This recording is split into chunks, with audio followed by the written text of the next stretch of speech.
Mythical creatures in medieval literature and folklore, exploring the fascinating world of dragons, fairies, and legendary beasts.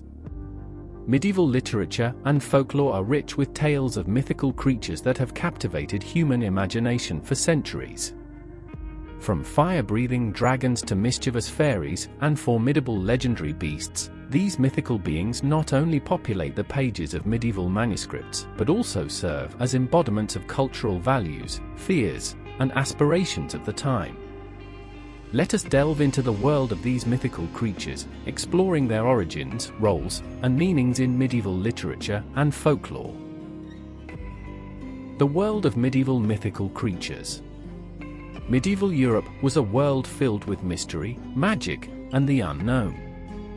With limited scientific understanding of the natural world, people of the medieval period often relied on folklore and mythology to explain the mysteries around them. This resulted in a vivid tapestry of mythical creatures that were both feared and revered. These beings played crucial roles in storytelling, religious teachings, and cultural identity, providing moral lessons, entertainment, and explanations for natural phenomena. Among the most prominent of these creatures were dragons, fairies, and legendary beasts.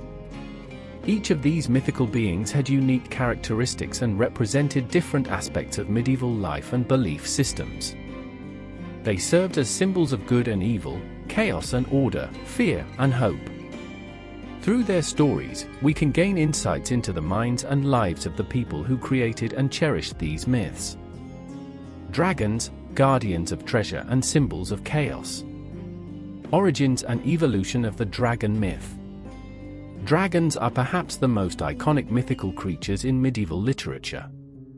These formidable beasts, often depicted with scales, wings, and the ability to breathe fire, have their roots in various ancient mythologies, including those of Greece, Rome, and Norse culture. However, it was during the medieval period that the image of the dragon truly came into its own. In medieval literature, dragons were often associated with chaos and destruction. They were portrayed as guardians of treasure or powerful adversaries that heroes had to defeat to prove their valor. This depiction can be seen in epic tales such as Beowulf, where the dragon is a fierce and dangerous creature guarding a treasure hoard. The dragon's defeat by Beowulf symbolizes the triumph of good over evil, order over chaos. Symbolism and cultural significance. Dragons in medieval folklore often embodied the fears and anxieties of the time. They were seen as representations of the devil or as omens of disaster. In Christian iconography, dragons were frequently depicted as enemies of saints, such as Saint George, who famously slew a dragon to save a princess and a town from its terror. This story not only illustrates the battle between good and evil, but also reinforces the Christian virtue of faith overcoming malevolent forces. However, not all medieval depictions of dragons were entirely negative. In some stories, they were seen as wise and ancient creatures with knowledge of the world's secrets. In Arthurian legend, for example, Merlin the magician is associated with dragons, suggesting a connection between these mythical beasts and wisdom or hidden knowledge. Fairies, guardians of nature and tricksters of the night. Origins and characteristics of fairies. Fairies, also known as fae or fairies, are another popular group of mythical creatures in medieval folklore. Unlike dragons, fairies were often portrayed as smaller, more delicate beings, closely linked to nature and the natural world. The origins of fairy mythology can be traced back to Celtic and Norse traditions, where they were considered to be spirits of the earth, water, air, and fire. Medieval fairies were often depicted in two forms: the benevolent fairies who helped humans, and the mischievous or malevolent fairies who tricked and deceived them. This dual nature made fairies unpredictable and enigmatic characters in medieval stories. They were often associated with natural elements like flowers, trees, and streams, and were believed to inhabit fairy rings, ancient forests, or hidden glades. Roles and representations in medieval literature. Fairies in medieval literature were often seen as intermediaries between the human world and the supernatural. In tales such as Sir Orfeo, a retelling of the Greek myth of Orpheus, fairies abduct humans into their magical realm, reflecting themes of loss, longing, and the allure of the unknown.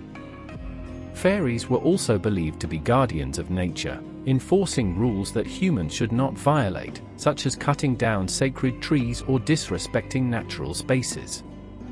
The ambiguous nature of fairies is further explored in texts like The Fairy Queen by Edmund Spenser, where they embody various virtues and vices. In this epic poem, fairies are both guides and deceivers, representing the complex moral landscape of the medieval period. Their portrayal reflects a society grappling with questions of morality, faith, and human nature. Legendary beasts, the chimera, the griffin, and beyond. The chimera, a symbol of chaos and fear. The chimera, a monstrous creature with the head of a lion, the body of a goat, and the tail of a serpent, is one of the many legendary beasts that populate medieval literature. Originating from Greek mythology, the chimera was adapted into medieval texts as a symbol of chaos and fear.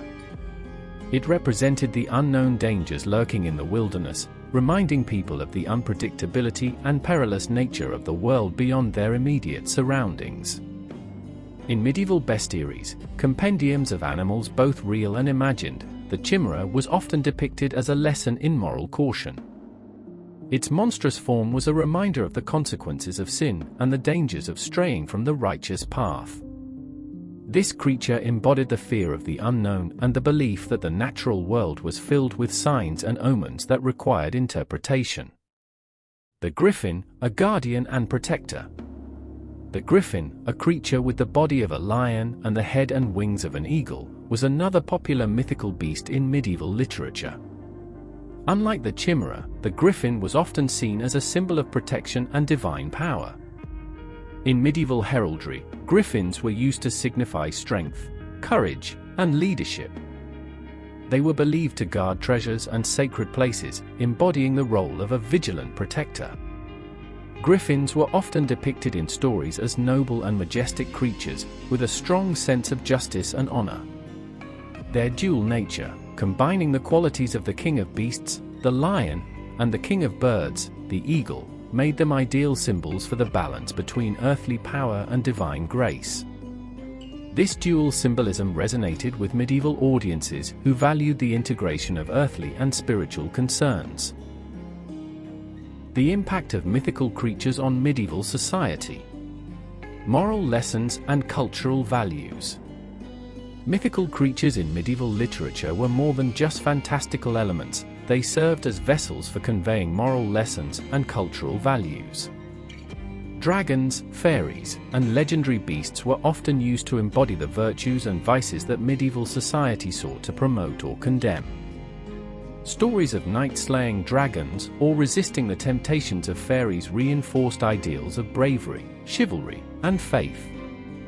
These creatures also reflected the anxieties and fears of medieval people. Dragons represented the fear of the unknown and the chaos that lay beyond the borders of the known world. Fairies embodied the unpredictability of fate and the challenges of human morality.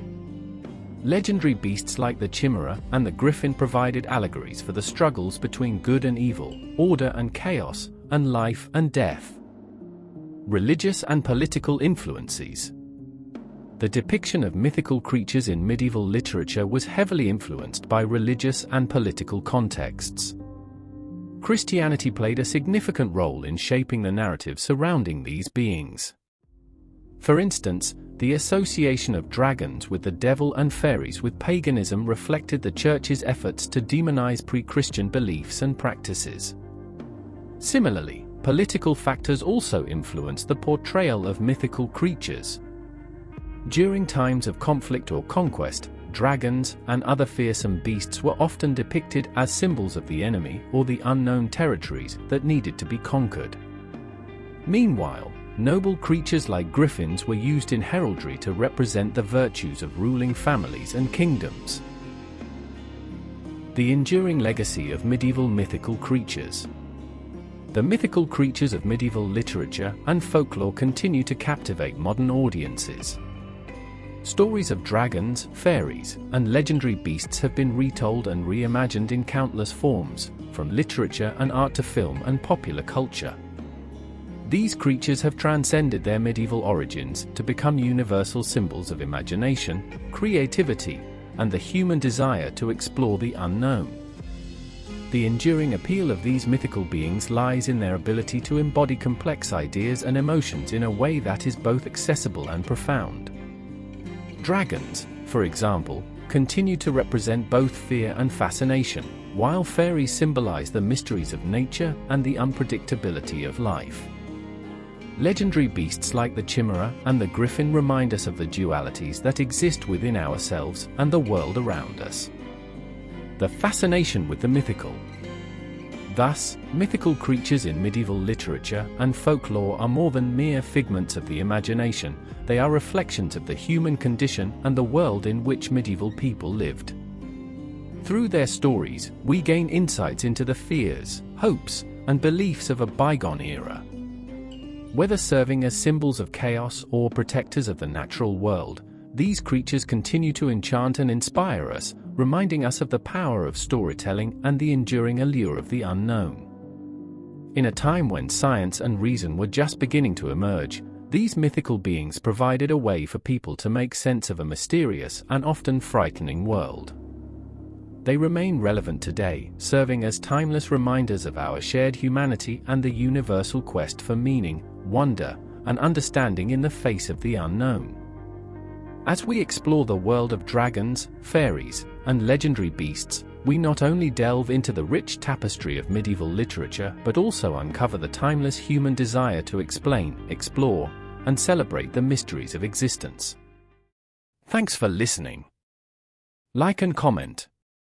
And please subscribe, as that will help us get more videos out to those interested in the Middle Ages. See you next time on Medieval Chronicles 1066. Stay curious.